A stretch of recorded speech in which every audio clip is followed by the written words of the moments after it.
For the solar panel structure, I've been taking these white cedar that are in the way of cutting those tamarack anyway, and I cut them and I peeled them down.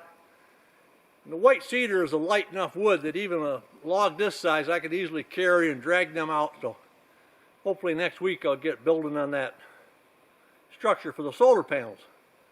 Tamarack, they are extremely heavy. It's a very heavy wood, and it's not going to get any lighter. So I know from past experience I'm planning on using that snow dog to try to get a packed path. And I'm only about a quarter mile from the cabin, so it's not that far.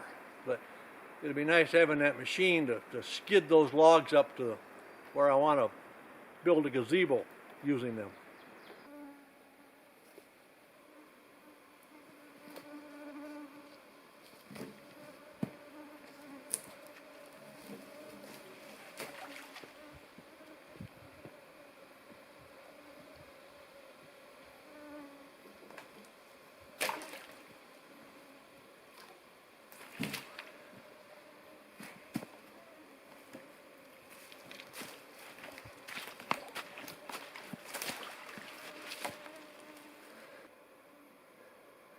These cedar logs are sure a lot nicer to work with.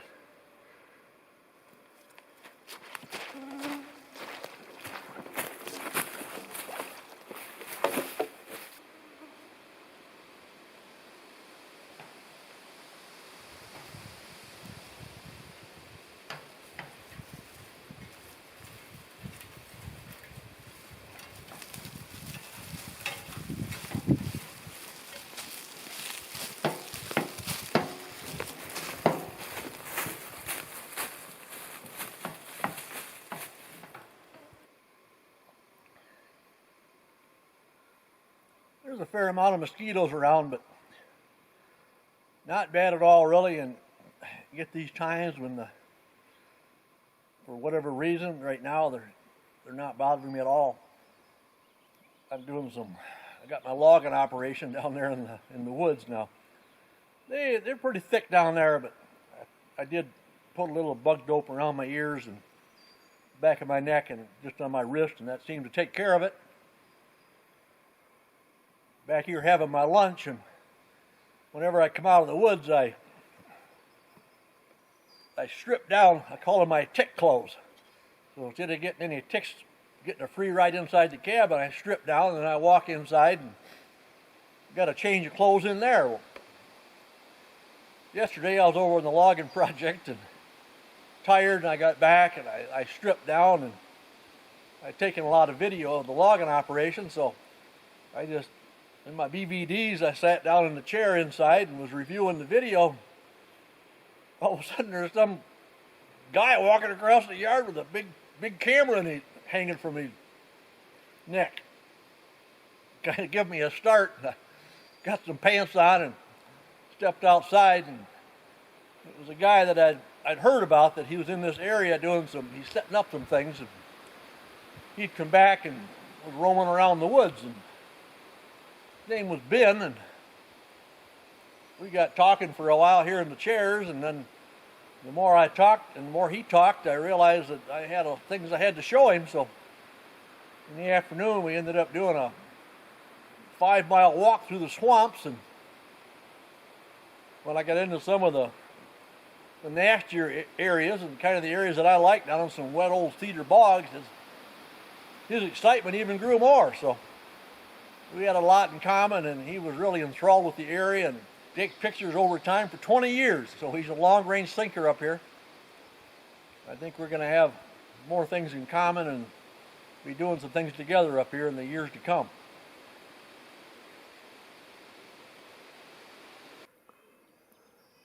I started preparing the wood and bringing in some timbers, because what I want to do here is I want to build a structure, put some poles in the ground, and then I want to mount these solar panels, maybe. So the panels themselves are about 10 feet up in the air. The reason I want to do that is that I'll be able to leave them there permanently, because as I swing slowly over here, I don't want to get you dizzy. But as I swing over here and we start looking over to the southwest and then over toward the south, that's where I used my friend last fall to haul all that brush away, because all those trees had died, and I cut down those balsams. And this is going to give me enough sun exposure even in the wintertime, because in the wintertime the sun is going to be below those treetops just a little bit. But I think that I've taken out some of the balsam, some more balsam even, that were alive, but I cut them down to make it so that in the wintertime I'll be getting enough sun, probably from about 10 o'clock to about 2:30, that I think I'll get plenty of solar power to charge my batteries without having to transport the panels up north into a clearing like I've been doing for years. I've got a bit of a mess laying here in places. I dropped those balsam trees last week, and I trimmed the branches off pretty much, but most of the mess is still laying here. And with this social distancing thing, there's no friends coming out to stay any amount of time here. A few guys have stopped by, but we've had other things to do.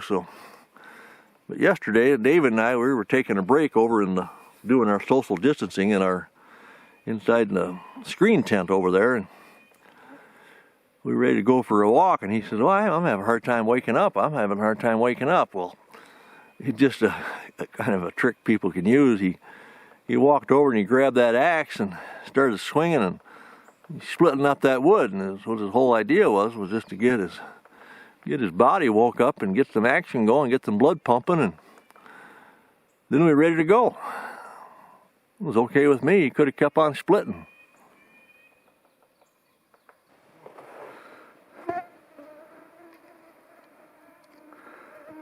With my friend David with the drone, he's got his hand there. We're going over to try to film the big Swan Lake. Should be a nice view. These guys popping in to visit me. Him with his drone. I'd just gotten dressed and was ready to head out in the woods again, and he came walking up, and he said he had threatened to send his drone over first. Well, I got to start watching. I got to start keeping my clothes all up and everything around the cabin if I'm going to have my privacy invaded as much as this. People walking in, drones coming overhead. What's the world coming to?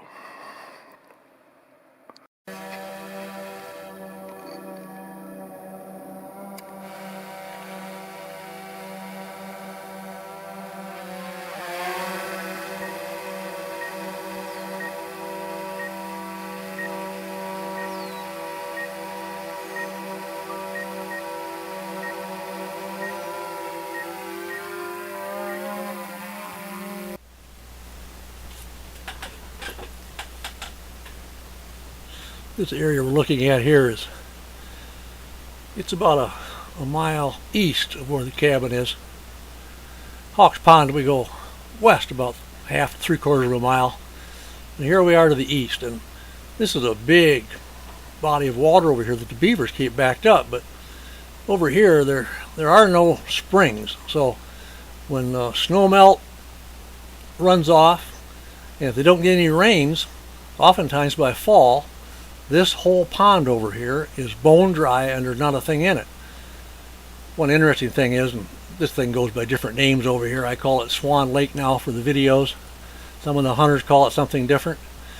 But for a long time, my friends and I, we called it Deer Marsh, because we'd come over here, and where you see this water now, the segmented grasses would come up, and the deer would go out there in the wintertime and they would paw down through and get those. And so this was really a good spot to come over.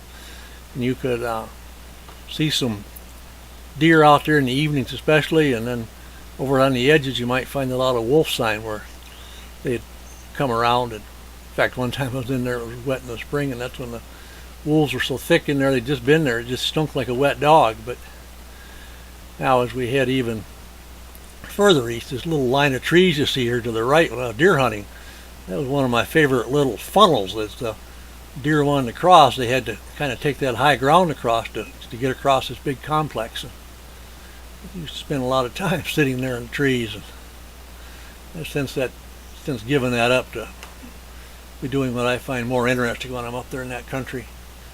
Because the marsh, it goes by that tree line, and then it picks up again, and it goes on a ways further. So this whole wetland is really nice because there's so much habitat here for all kinds of wildlife.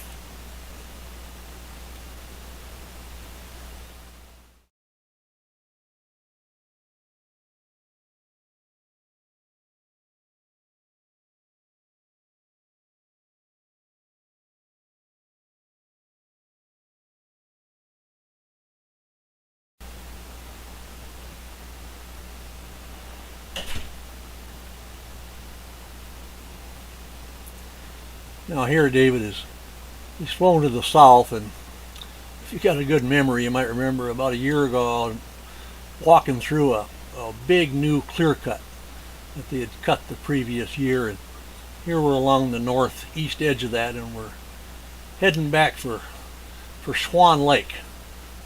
But it's interesting, I mean, I've covered this country a lot, but once David leaves my old trail that's right below me here, I can kind of make it out. Then he heads in here, and I know I visited a few other beaver ponds back in this area, but this one's kind of throwing me yet. I might need to get my GPS out to find my way back if you just plop me down in some of this country. Everybody's always said, how do you find your way around? Well, there's so many little landforms and different flowages that everything kind of makes sense, but as I'm trying to follow David's flight here, this pond out in the middle of nowhere, I kind of remember it, but it kind of threw me for a loop.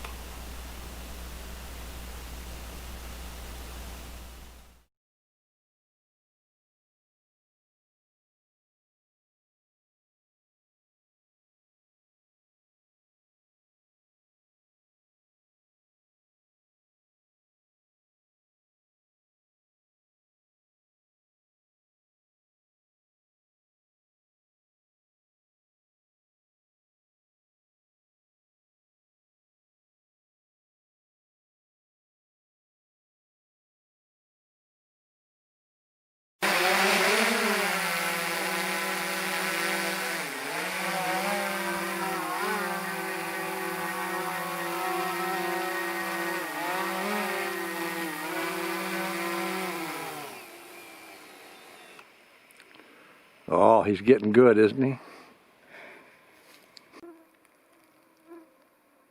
I'm not sure how long I'll be out here, but bugs aren't too bad. Maybe I can have a few little Snickers for desserts and enjoy the evening before they chase me back inside.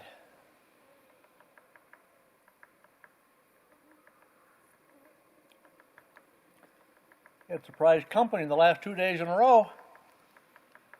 Photographer Ben stopped in yesterday for the first time, and my drone man David was up in the area and realized it wasn't going to be raining, so he came in and we tried to shoot some good footage. Tried to find him some morel mushrooms after we picked up a pocket full for me, but morels are pretty scarce, but I got a little batch in there I plan on making up for breakfast in the morning.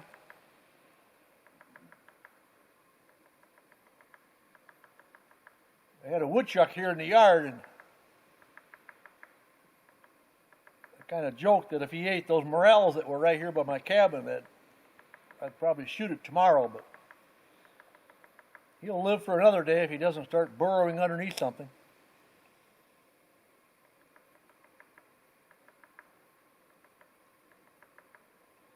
Little tap, tap, tap in the background back there is a yellow-bellied sapsucker. I happened to catch it up here having some chicken the other day.